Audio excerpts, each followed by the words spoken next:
Cierra los ojos por un momento. Respira hondo. Imagina aquello que un guerrero vikingo realmente temía. Intenta sentir qué era lo que acechaba en sus sueños durante las noches largas y heladas, mucho después de que el sonido de las espadas se hubiera silenciado y el calor del hidromiel se hubiera desvanecido. Nuestra mente, alimentada por las sagas y las leyendas, nos pinta imágenes vívidas, casi cinematográficas, de sus miedos. Pensamos en Ragnar Lothbrok, arrojado a un foso de serpientes venenosas, sintiendo los colmillos perforar su piel, una y otra vez. Una muerte terrible, sin lugar a dudas. Pensamos en la furia ciega de un berserker, esa tormenta humana que podía desatarse en medio de la batalla, una fuerza de la naturaleza capaz de volverse contra amigos y enemigos por igual. Pensamos en el brillo frío de un hacha enemiga, descendiendo implacable en el caos del muro de escudos. Todos estos eran peligros mortales, peligros que un vikingo entendía, que esperaba. Eran, en cierto modo, parte de las reglas del juego brutal que era la vida. Pero, ¿y si te dijera que el verdadero horror, el miedo más profundo y paralizante que un vikingo podía enfrentar, no provenía del filo de una hoja ni de las fauces de una bestia? ¿Y si el verdadero monstruo no vivía en los bosques oscuros o en los mares tempestuosos, sino en el silencio de sus propios compañeros de clan? ¿En la mirada de su vecino? ¿En la espalda que le daba a su hermano? Hoy no hablaremos de la muerte del cuerpo. Hoy hablaremos de algo mucho peor. Hablaremos de la muerte del alma social. El terror supremo para un hombre o una mujer de la era vikinga no era morir, sino ser borrado en vida. Era la experiencia de ser despojado de todo aquello que le daba sentido a su existencia, su reputación, su identidad, su lugar en el mundo. Era el proceso de convertirse en un fantasma que camina entre los vivos, un cuerpo que respira pero cuya presencia ya ha sido anulada. Era ser visto, pero no reconocido, una condena a la invisibilidad. En aquel mundo, el verdadero monstruo tenía un nombre. No era un dragón, ni un gigante, ni un draugr que se alza de su tumba. Era el Nidingar, el hombre sin honor, y su sentencia era convertirse en un utlagr, un proscrito, un expulsado. Este viaje que emprendemos hoy es una inmersión en el corazón de ese miedo. Exploraremos el proceso aterrador por el cual un miembro respetado del clan podía transformarse en este muerto en vida, y por qué ese destino era considerado infinitamente peor que cualquier hacha, que cualquier serpiente. Para comprender la profundidad de este abismo, analizaremos lo que los antiguos nórdicos entendían como el alma social, esa idea fundamental de que tu propia existencia dependía del reflejo que veías en los ojos de los demás. Investigaremos la economía del honor, esa moneda invisible pero todopoderosa que determinaba tu valor como persona. Veremos cómo las armas más crueles no se forjaban en acero, sino que se tejían con susurros, con rumores y con el peso aplastante de la vergüenza. Y finalmente, confrontaremos las consecuencias legales y existenciales de ser expulsado del único universo que daba sentido a la vida, la comunidad. Prepárate, porque la verdad que vamos a descubrir es inquietante y profundamente humana. Al entender el verdadero horror vikingo, entenderemos su lección más profunda y duradera, que la mayor fortaleza de un individuo no residía en sus músculos, ni en su habilidad con la espada, sino en los lazos invisibles que lo unían a su gente, y que cortar esos lazos era la única muerte verdaderamente insoportable. Esta no es la historia de cómo los vikingos morían, es la historia de cómo eran deshechos. Para poder asomarnos al abismo de la exclusión, primero debemos desmantelar nuestra idea moderna de la individualidad. Nosotros, herederos de siglos de filosofía y psicología, nos pensamos como seres autónomos, como islas. Creemos que nuestra autoestima y nuestro valor nacen de una fuente interna, de un diálogo privado con nosotros mismos.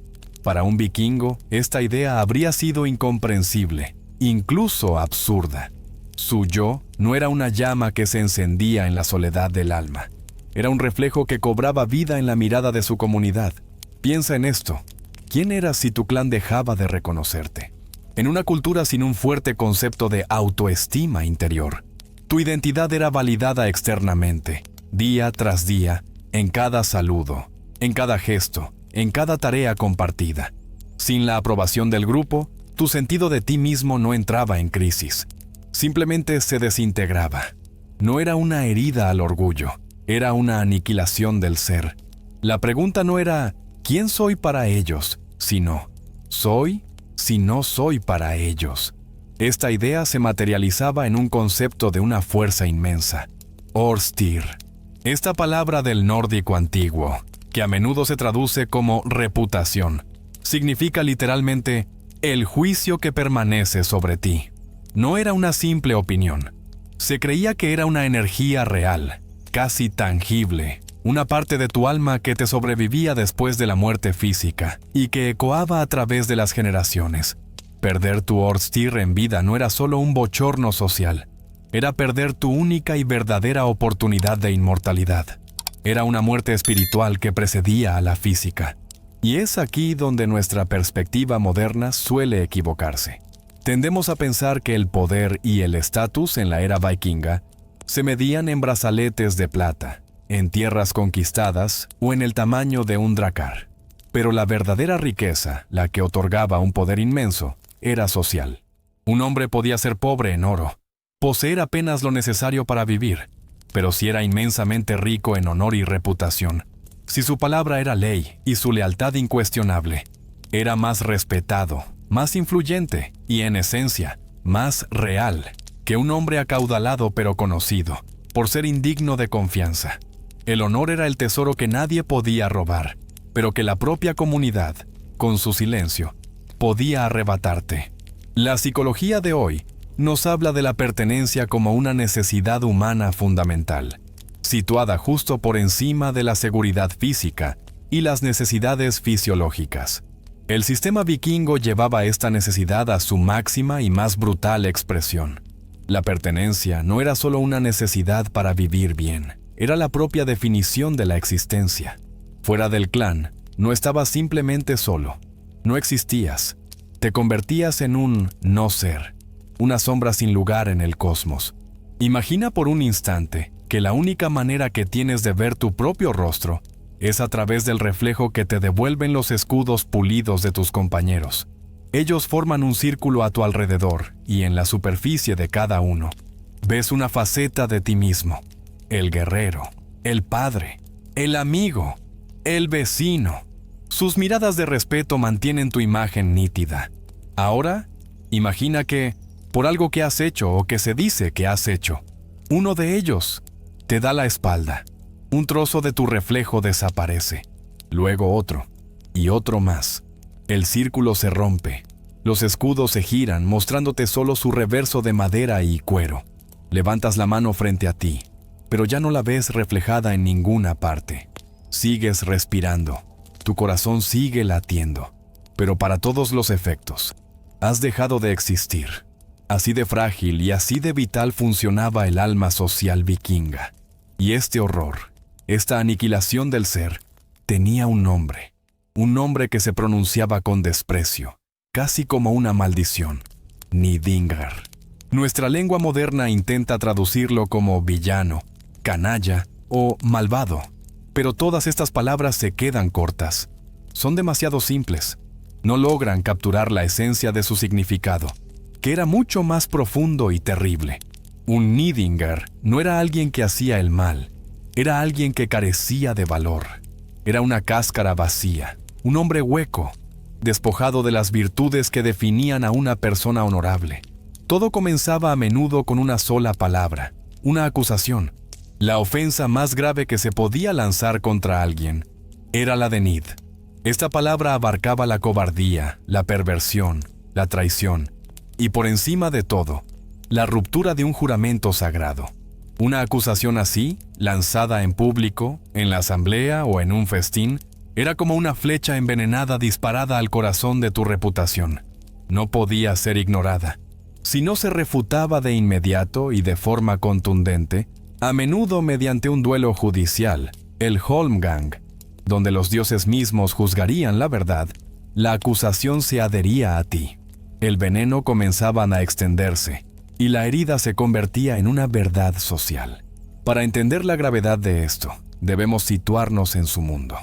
En una sociedad donde tu vida, la de tus hijos y la de todo tu clan dependían de la valentía del hombre a tu lado en el muro de escudos, la cobardía no era una debilidad personal, era una traición existencial. Un cobarde era un eslabón roto en la cadena de la supervivencia, un agujero en el dique que contenía el caos y la muerte. Era un peligro andante para todos, y por eso la comunidad reaccionaba con un rechazo visceral, absoluto. Ser llamado Nidinger no era solo una ofensa al orgullo, era el principio del fin de tus derechos como ser humano. Tenía consecuencias legales devastadoras y muy reales. Podías perder tu derecho a testificar en la asamblea. Tu voz quedaba silenciada. Podías perder tu derecho a recibir compensación económica por crímenes cometidos contra ti o tu familia. Y finalmente, podías perder tu derecho a ser protegido por la ley. Eras empujado, paso a paso, fuera del círculo de la humanidad. Era el comienzo de la muerte civil, el lento y metódico proceso de borrarte del mundo de los vivos. La ciencia hoy nos muestra con claridad lo que los vikingos sabían por instinto. La neurociencia de las emociones ha demostrado que la vergüenza y el rechazo social activan las mismas áreas del cerebro que se encienden con el dolor físico. El ostracismo no se siente como un golpe. Para tu cerebro, es un golpe. Ser un Nidinger era vivir en un estado crónico de dolor neurológico, una tortura infligida no por una hoja candente, sino por el frío de las miradas de tu propia gente. Para darle una forma final a este concepto, podemos usar una de sus propias imágenes sagradas. Si un hombre honorable era como una runa, grabada con firmeza y significado en una piedra memorial, destinada a contar su historia por toda la eternidad, el Nidingr era la misma runa, pero invertida, corrompida. En nórdico antiguo, esto se conocía como una runa stungen, o picada. Su significado original se torcía, se pervertía. La runa que simbolizaba la fuerza se convertía en un símbolo de debilidad, la que representaba el honor, en un emblema de traición. El hombre dejaba de ser un símbolo de la comunidad para convertirse en un presagio de mala suerte, un recordatorio viviente del vacío y la deshonra. Un hombre hueco. El horror de la exclusión no se quedaba solo en las miradas frías o en los susurros envenenados. Tenía una formalización, un ritual, una sentencia final que se pronunciaba en la asamblea de hombres libres. El horror se materializaba a través de la proscripción. Ser declarado utlagr, literalmente fuera de la ley, era la culminación de la muerte social. La expulsión no solo de unas tierras, sino de la propia especie humana. Piensa en el dilema brutal que esto suponía para la familia del condenado. En el momento en que la sentencia era dictada, la ley obligaba a tu propio hermano, a tu padre, a tus hijos, a tratarte como a un extraño. Más que un extraño, como a un fantasma. Darle cobijo al proscrito, ofrecerle un trozo de pan, una palabra de consuelo, era un crimen. Era una prueba de lealtad definitiva que enfrentaba los lazos de sangre contra la ley de la comunidad, y la comunidad siempre ganaba. Ayudar al proscrito era arriesgarse a compartir su destino. Es importante saber que había grados en esta sentencia de muerte en vida. Existía la proscripción menor, llamada Fjordbauksgardr, un exilio que solía durar 3 años. Durante ese tiempo, perdías tus derechos y debías abandonar la tierra, pero mantenías tus propiedades. Había una lejana esperanza de retorno. Pero luego estaba la proscripción total, la Skogangr. Esa era una sentencia perpetua. Te convertías en un Skogarmadr, un hombre del bosque. Cualquiera podía darte caza y matarte sin temor a represalias. Tu vida no tenía más valor que la de un lobo, y tu cabeza, a menudo, tenía un precio. Las grandes sagas, como la de Gisli Surson o la de Grettir el Fuerte, nos cuentan historias de proscritos que sobrevivieron durante años, solos en las tierras salvajes, eludiendo a sus cazadores y luchando contra la naturaleza. Pero no nos equivoquemos, no son historias de victoria. Son crónicas de una paranoia y una soledad insoportables. Son el testimonio de que la supervivencia física es un tormento cuando se le despoja de la comunidad. del calor humano, del reconocimiento. Grettir era el hombre más fuerte de Islandia, pero su fuerza no podía protegerle del miedo a la oscuridad, ni del veneno de la soledad que consumía su alma. Esta amenaza constante de la proscripción era el pilar que sostenía todo el edificio social. Era el principal mecanismo de control que garantizaba el cumplimiento de las normas y los juramentos.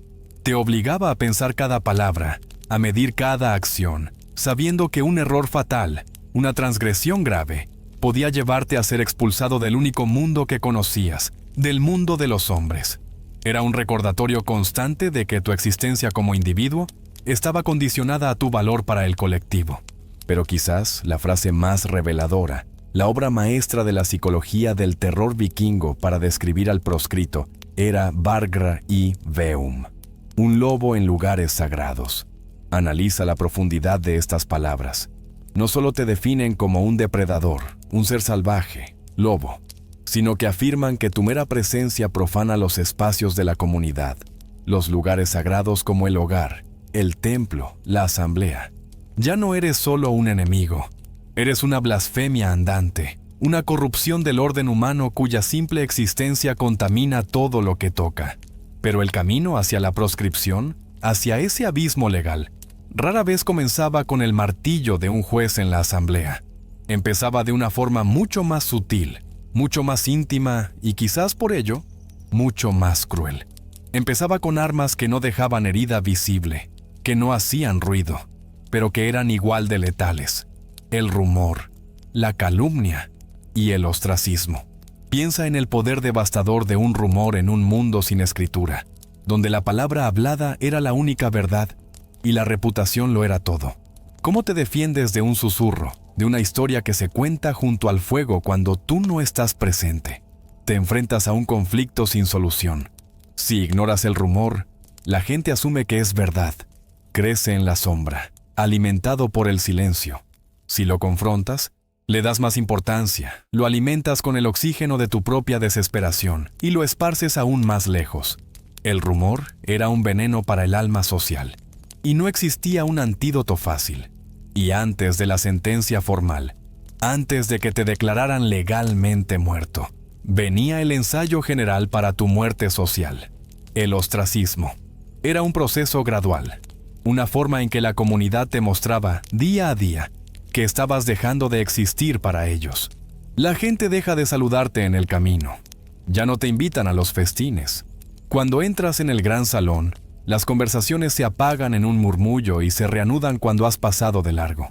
En la asamblea, cuando tomas la palabra, los demás miran al horizonte, como si solo el viento estuviera hablando. A menudo, la respuesta de la comunidad a una transgresión no era un grito de ira, sino el silencio. Un silencio denso, pesado, colectivo. Dejar de hablarle a alguien, mirarlo como si no estuviera allí, actuar como si fuera aire, era una forma de violencia psicológica inmensamente poderosa. No era una ausencia de comunicación, era un mensaje muy claro y devastador. Ya no eres uno de los nuestros, ya no existes. Una vez más, la ciencia moderna no hace más que confirmar la sabiduría intuitiva de nuestros ancestros. Como hemos mencionado, el cerebro humano procesa el rechazo social en las mismas áreas que el dolor físico. El ostracismo no es una herida metafórica, es una herida real en tu neurología. El dolor que sentía el excluido era tan físico como el de un hueso roto, pero era un dolor que nadie más podía ver, una hemorragia interna del alma. Para entender este proceso, podemos usar una última metáfora. La muerte social por ostracismo no era un golpe de hacha, rápido y certero. Era morir de frío, lenta e inexorablemente. Primero, sentías el escalofrío de una mirada helada. Luego, la frialdad de una espalda que se gira a tu paso. Poco a poco, el calor de la comunidad, el fuego del hogar comunal, se retiraba de ti. Te dejaban solo, a la intemperie, hasta que te encontrabas completamente congelado en un páramo social, a la vista de todos, pero sin que nadie te ofreciera abrigo. Y la consecuencia más directa de este ostracismo, de este lento congelamiento social, era una forma de invisibilidad existencial. Dejabas de importar y, por lo tanto, poco a poco, dejabas de ser real. Tu conexión con el mundo se cortaba, hilo por hilo, hasta que flotabas en un vacío, desconectado de la realidad que te rodeaba. Piensa en el profundo dilema de la acción. Si realizabas una proeza valiente, un acto de coraje que en otro tiempo te habría ganado canciones y respeto, nadie la celebraba. Si sufrías una terrible injusticia, un ataque o un robo, a nadie le importaba. Tus actos, buenos o malos, perdían todo su peso, todo su significado, porque no había una comunidad que los recibiera, que los juzgara, que los validara. Los dioses observan, y la historia real no perdona a los que miran en silencio. Comenta tu visión y suscríbete si sientes que esto también es parte de ti.